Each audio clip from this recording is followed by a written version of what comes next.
Lights up on a medical ward. Two nurses, Kumar and Hinton, are alone, slumped and exhausted.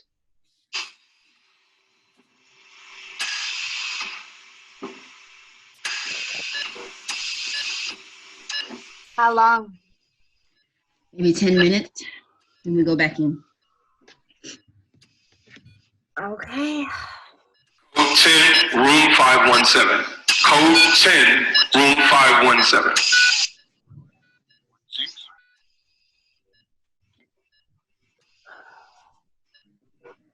Hey, I thought you were gonna call and check on your kid. Battery's dead on my phone, recharging. We got landlines, you know. You seen the personnel lined up? Break will be over before I even get a chance to get to the phone. Sorry. It's bad enough I gotta sleep in the hospital. I can't even go home. Yeah. Yeah? That's all you got to say? Hey, sorry. Do you know how long it's been since I've been home? And you come at me with, yeah. I said I was sorry. So what? You can take your sorry and shove it. Hey. Welcome to Inside New York. We are delighted to be back with our special guest co-host, Richard Wesley, to share some amazing stories of artists who are surviving and creating some of their best works.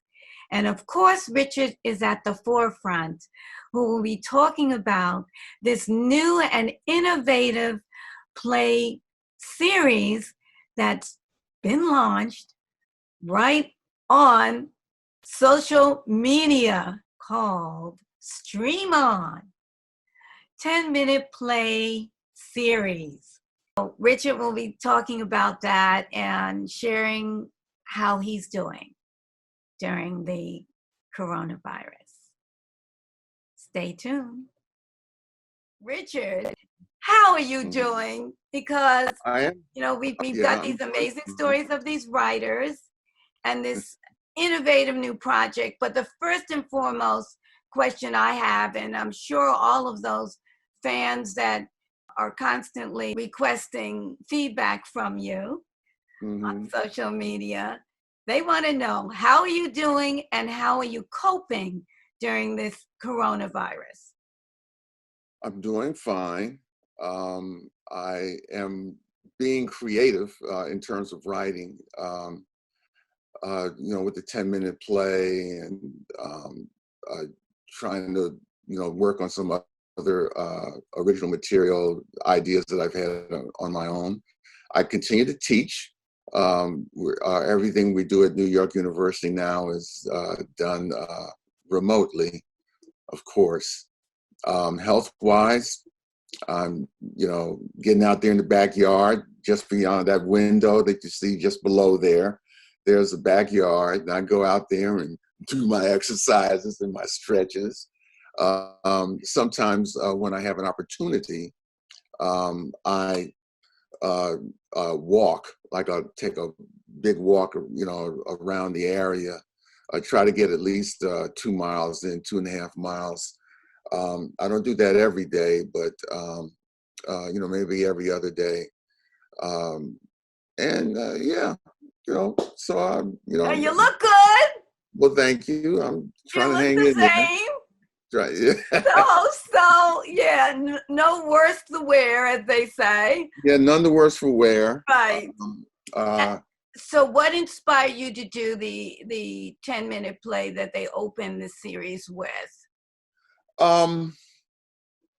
Because the series is also, I should say, devoted to the coronavirus, correct? Yes, it is. It is. I mean, that was supposed to have been the connective thread, tissue, or the motif that connected all the plays. These were plays that, as I might have said earlier in conversation with you, they were inspired by our reaction as writers to the pandemic itself, how it was affecting us personally, as well as intellectually. And yeah, you know, wow.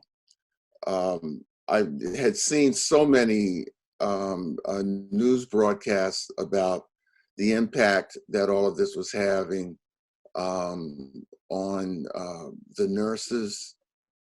I'd read articles about it, and I knew that it was really kind of having, you know, the whole thing was just having this incredibly depressive and suffocating effect on me as a person and as an artist. And I was, you know, afraid for my family members. I was afraid for my neighbors, and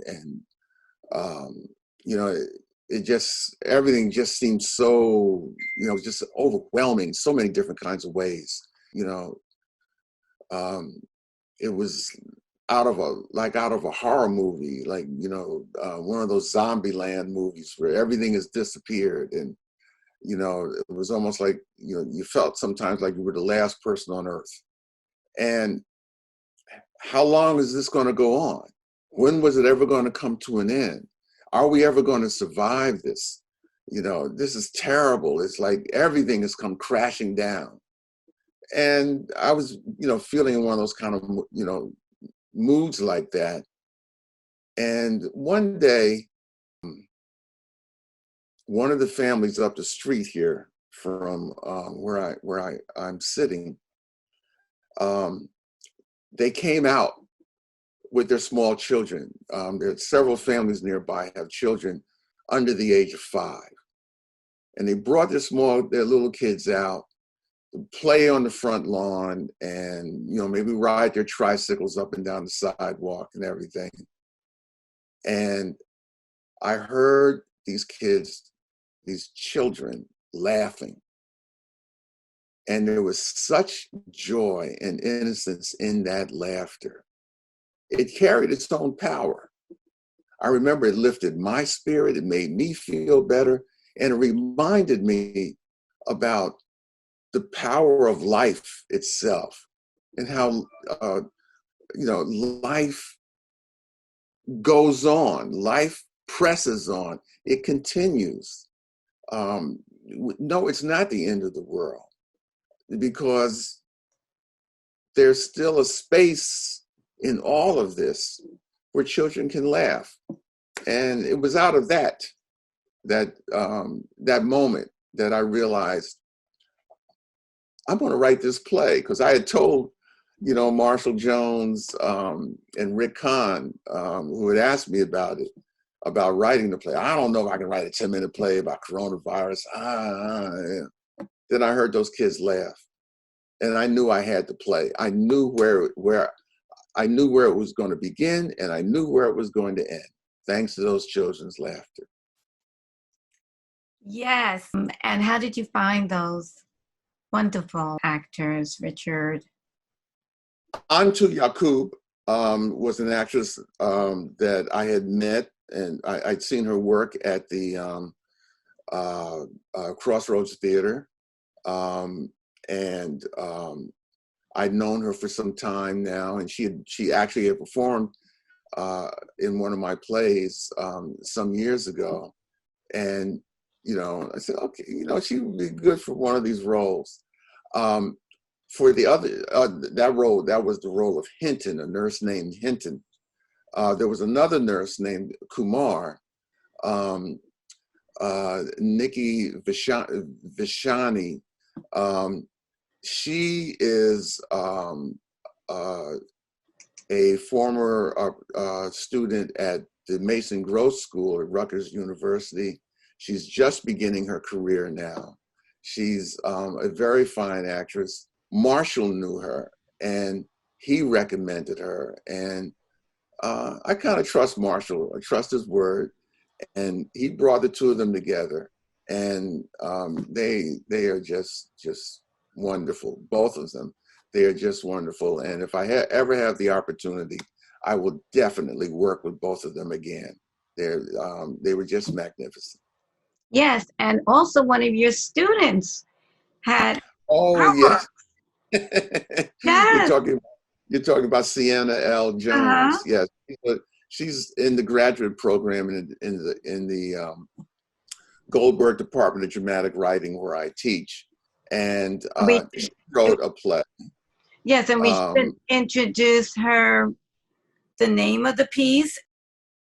Yeah, I wrote this by like a week before lockdown, just thinking into the future. I really like sci-fi stuff, and I thought it would be interesting to write about this in the future. So, the future. One virtual pod far stage left and another virtual pod far stage right. Lights up on the stage left pod. 2C3X talks to Alexa. Alexa. Good morning, 2C3X. Are you hungry? Yes. Sending your favorite breakfast now. Beep, beep, beep, beep, beep, beep. Thank you. Alexa, turn this off. Would you like to watch a different porn video? No. Is there anything else I can do for you?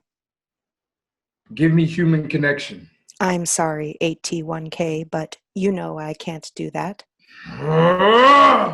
This is fucking crazy. I'm going insane in here. I think I know how to help. Calculating. Calculating. Please look at the screen. Would you like to proceed? Hell yeah. Matching. Matching. Match found. Ping, ping, ping, ping. Alexa, what is this? This is 8T1K. He would like to communicate. I thought we weren't allowed to communicate with others. The government has created a new virtual dating site since the suicide rates have been at an all-time high. Alexa, decline. I strongly suggest you answer. It's a great way to feel a human connection. I have you. I am not a human. I... Bitch, just do it. And we had, and we certainly had 3 other very fine plays from that series. One by a South African playwright who's based in London. Another by another student out of the NYU program who is based in New York. She's a dramatic writing student. But she's in one of the classes that I haven't had a chance to teach yet. So I'm afraid I don't know her quite as well as Sienna. And we'll get her name. We'll take care of that in the editing too. And then we had... we are gonna share highlights of some of the films, and hopefully have some of those actors and playwrights on our second episode. You know, I want to congratulate you, Richard, as always, being in the forefront of any innovative work and certainly brilliant work in theater and the arts. And this is really quite an exciting series. You know, I look forward to having Marshall Jones III and Ricardo Khan. As you mentioned, Ricardo was one of the founding members of the Crossroads Theater. Yes, and artistic director of the Crossroads as well. Yes. Yeah, so you know, there was a big, heavy New Jersey contingent in this project. Yeah, this is inside New York, but I don't know. I guess we're going to have a Inside New York Goes to Jersey. Well, when the shut down is. Well, you know, New Jersey is a small state, and it's squeezed in between New York and Philadelphia. New York has northern New Jersey, and Philly has southern New Jersey. You know, New Brunswick is right on the border of both, and that's where Crossroads Theater is. So, you know, I think hence its name, the name Crossroads kind of comes from that, because New Brunswick is the crossroads between both the north and the northern part and the southern parts of New Jersey. So, but packed with a lot of great great theater and a lot of great artists. I'm thrilled. I hope that this has inspired others who, may be wondering, how can I create under these circumstances? Well, I think that's one of the things that we were really trying to do here. There is an ongoing conversation. I am more and more starting to be made aware of it. A lot of theaters right now are trying to figure out what new shape the American theater is going to take in the wake of this pandemic. Theaters, we can't bring live audiences into our spaces anymore, because of social distancing, and of course because of the ability of this virus to just jump from person to person it's scary. Yeah, the range of its contagion and the power of its contagion is is so overwhelming. So okay, we're all scattered. We're all in different places. We're all hunkered down in our homes, but we still need communication. We still need to be in touch with each other. Okay, this system, this Zoom or Skype or Facebook Live or YouTube channels, how do we, is there a way that form of technology can be used to continue the community and communicative elements and possibilities of the theater? And so that's the conversation that's being had right now. How do we do that? How do we, maintain the viability of Black theater, American theater, in the face of this continuing malady? Coronavirus is going to be with us already. They're saying it's going to be with us in one shape or another until a vaccine is found. And that could be as much as 2 years away. And if that's true, even if the rules of shelter in place are eased and we can all go back out in the public again, there are a lot of places like theaters where we're not going to be able to congregate.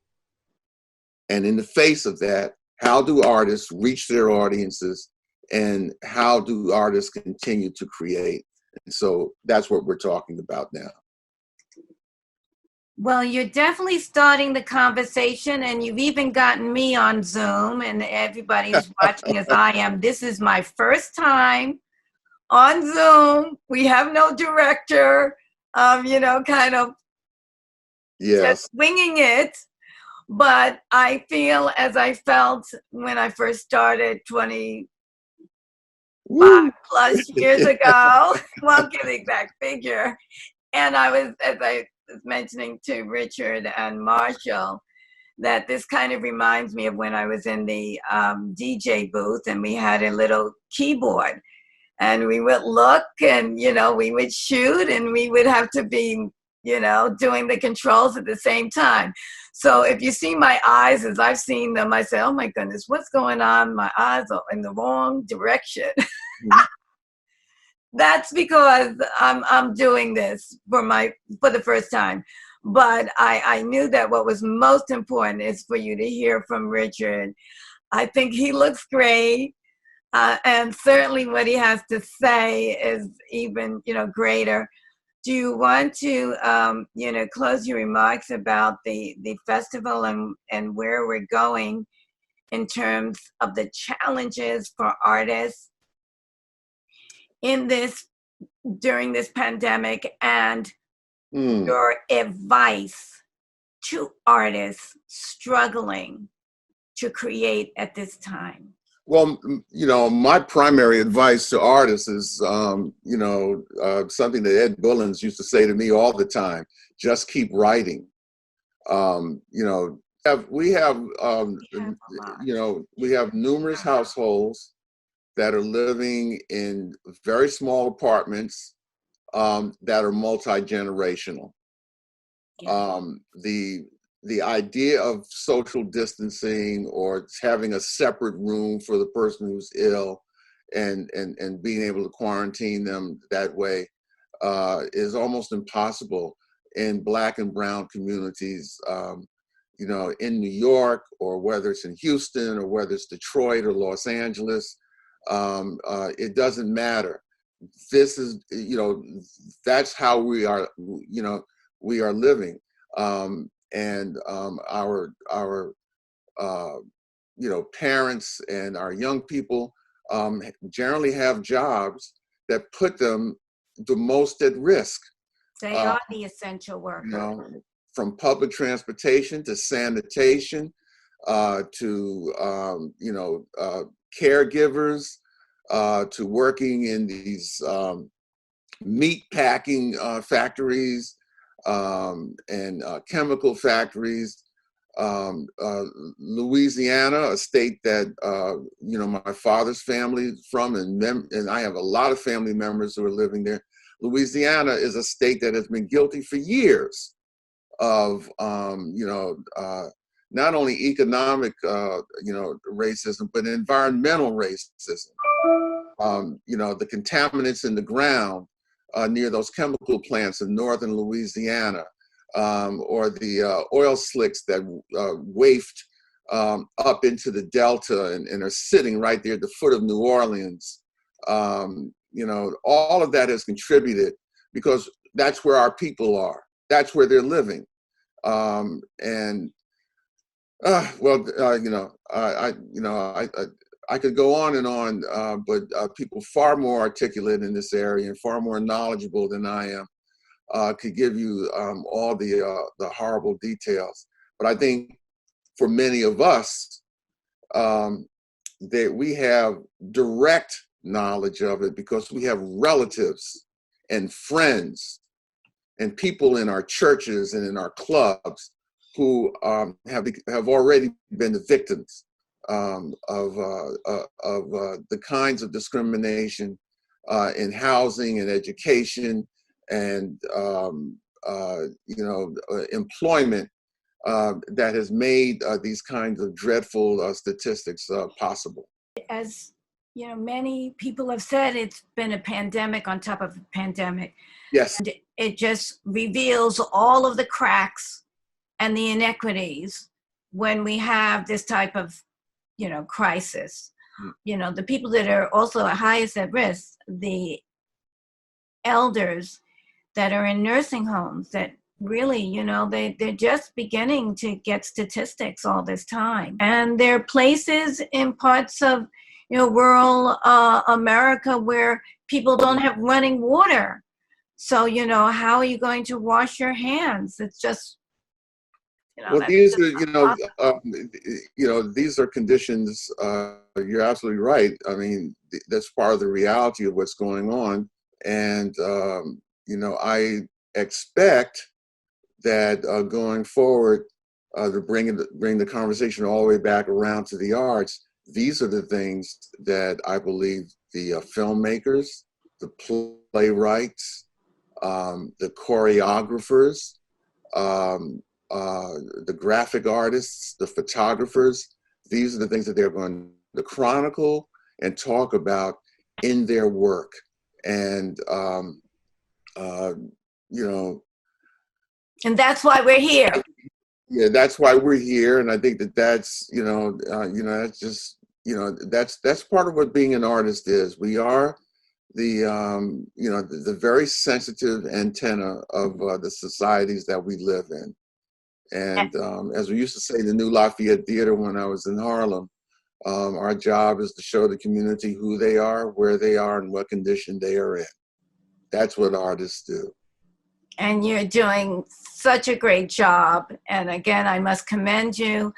I want to also encourage everyone to please support this effort. This is a new effort to continue our presentation of the best in arts, entertainment, and culture, which now won't be limited to New York. But as we go through this shutdown, you know, we are happy to expand the outlook and the stories from those who are creating, under the most adverse conditions, and that's what artists do.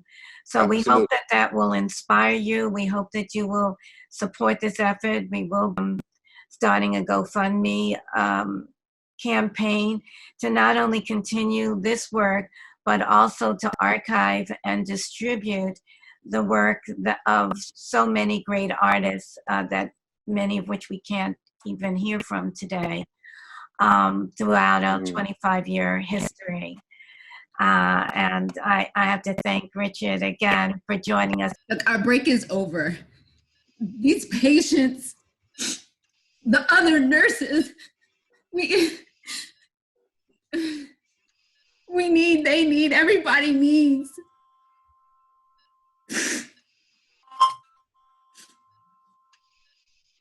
Hello? Hi, sweetheart. Truly, nature is going to prevail no matter what. It's inevitable. We certainly hope that these stories will uplift, inspire, and soothe your heart. What we're trying to do with these dramas, and yes, yes. As we all go ahead, relax and enjoy them. Absolutely. Yes, as we all face the challenges of surviving and coping during the coronavirus, we wish you all the best of health. And of course, our broadcasts continue to air regularly on Saturday at 8:30 p.m. and Monday at 11:30 a.m. on MNNHD. That's 1993. You can access it through MNN.org. Please follow us Inside New York TV on Facebook, as well as on Twitter. And most importantly, subscribe to our YouTube channel, Inside New York.